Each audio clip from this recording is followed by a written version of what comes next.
اعوذ باللہ من الشیطان الرجیم بسم اللہ الرحمن الرحیم۔ کیا واقعی سالک پر حملے ہوتے ہیں؟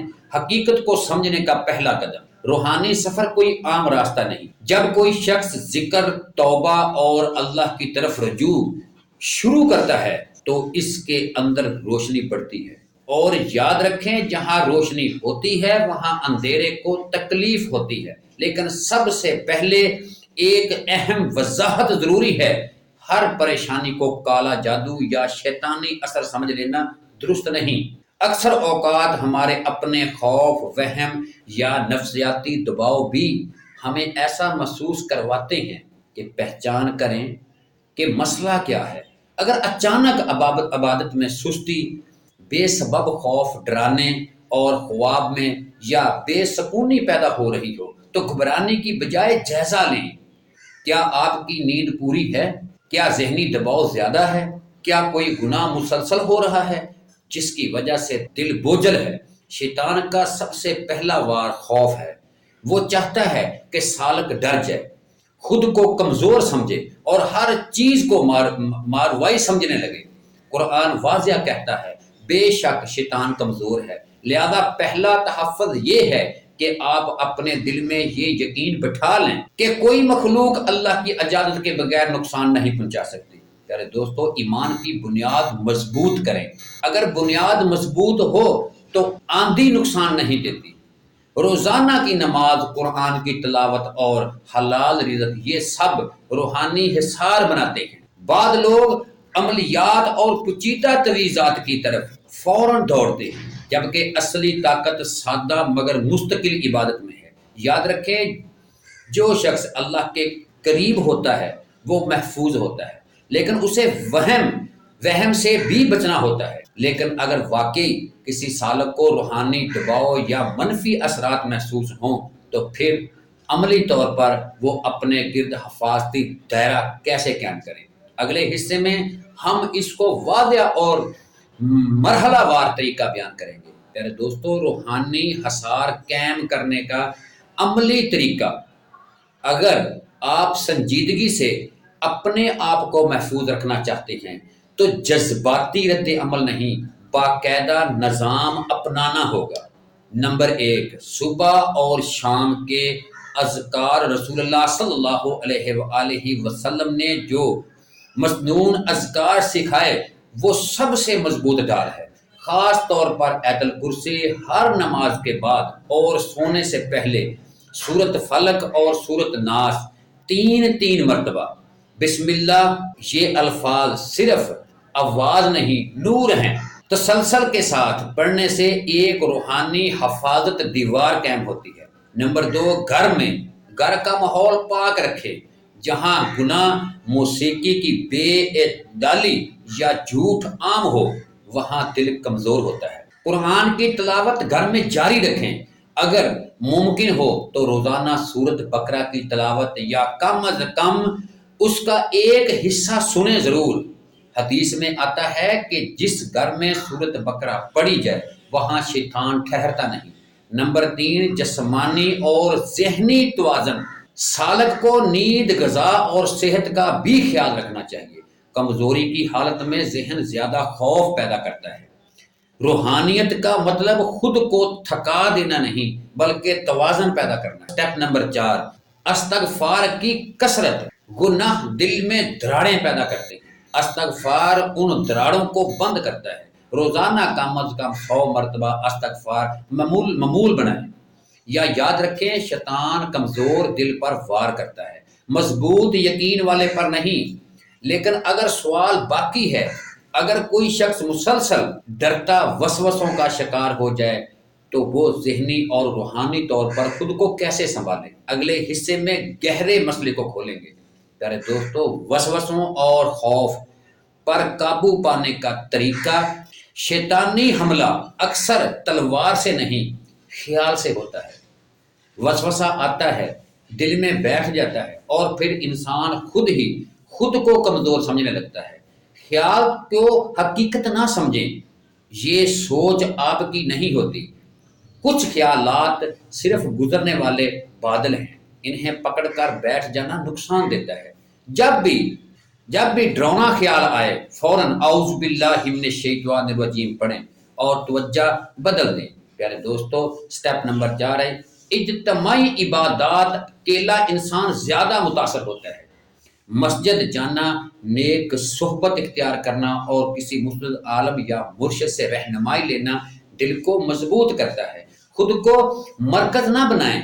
بعض اوقات انسان ہر واقعے کو اپنے خلاف سازش سمجھنے لگتا ہے۔ یہ سوچ خود شیطان کی چال ہے تاکہ آپ خوف میں رہیں۔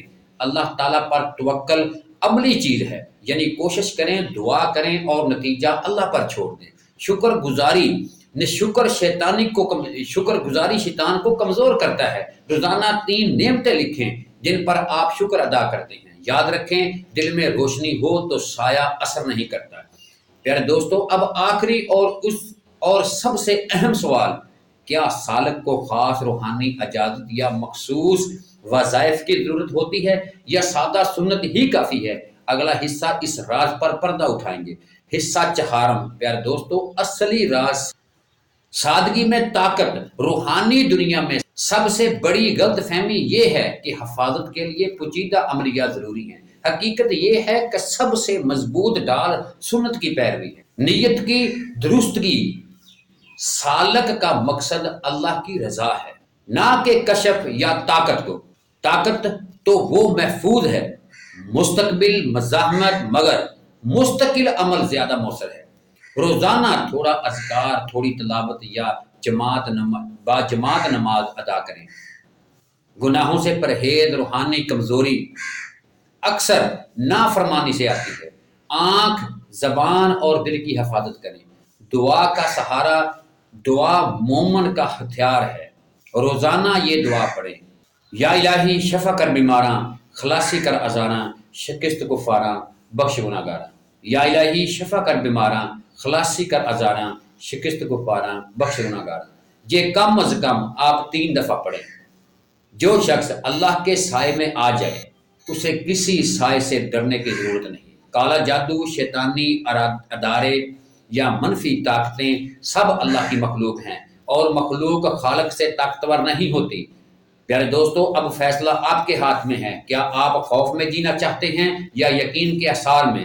کیونکہ اصل تحفظ کسی تویز میں نہیں بلکہ اس دل میں ہے جو سچے یقین کے ساتھ اللہ کہتا ہے۔ پیارے دوستو، اسی ویڈیو کے کمنٹ سیکشن میں اللہ لکھ دیں، بلکہ ہم اسی موضوع کو آگے بڑھاتے ہیں کہ مزید گہرائی میں جاتے ہیں۔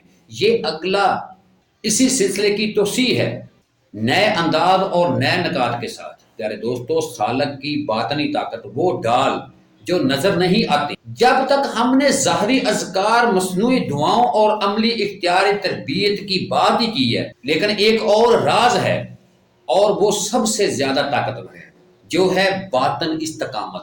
اکثر سالک بیرونی خطرات سے تو ڈرتا ہے مگر اپنے اندر کی کمزوریوں کو نظر انداز کر دیتا ہے۔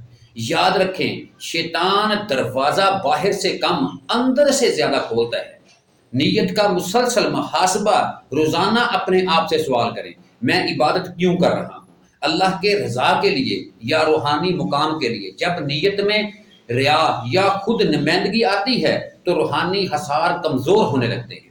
اخلاص وہ کفل ہے جو شیطان اثرات کے اندر داخل نہیں ہونے دیتا۔ یہ سوچ خود ایک کمزوری پیدا کرتی ہے۔ قرآن کا اصول یاد رکھیں، اللہ مومنوں کا کارساز ہے۔ اگر آپ اللہ کے ساتھ ہیں تو کائنات کی کوئی طاقت آپ پر غالب نہیں آ سکتی۔ یقین خوف کو جڑ سے کاٹ دیتا ہے۔ جسمانی اور روحانی صفائیوں اور وضو کی حالت میں رہنے کی کوشش کریں۔ وضو صرف جسم نہیں، توانائی بھی صاف کرتا ہے۔ رات کو سونے سے پہلے آیت الکرسی، تینوں کل اور درود پاک پڑھ کر سوئیں۔ یہ عملی لاشعور ذہن تک حفاظت کا پیغام پہنچاتا ہے۔ نیک صحبت کی طاقت۔ اکیلا سالک جلد متاثر ہوتا ہے۔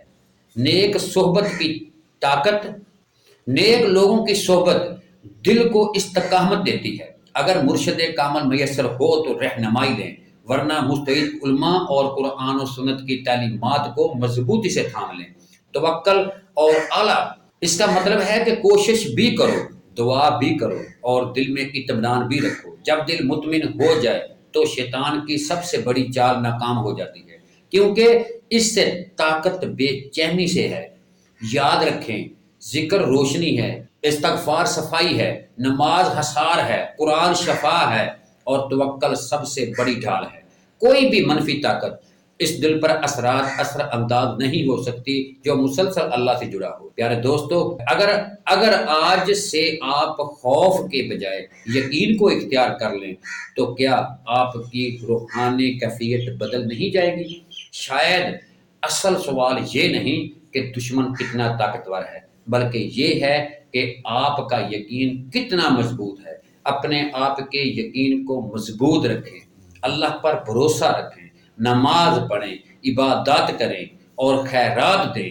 اللہ پاک آپ کے ساتھ ہوگا۔ اور اسی موضوع کو ہم ختم کرتے ہیں کہ پیارے دوستو، ہمارے چینل انمول کلام کو سبسکرائب کریں اور کمنٹ سیکشن میں یا اللہ تیرا شکر ہے ضرور لکھیں، میں آپ کے لیے خاص دعا کروں گا۔ آمین ثم آمین، وما علینا الا البلاغ۔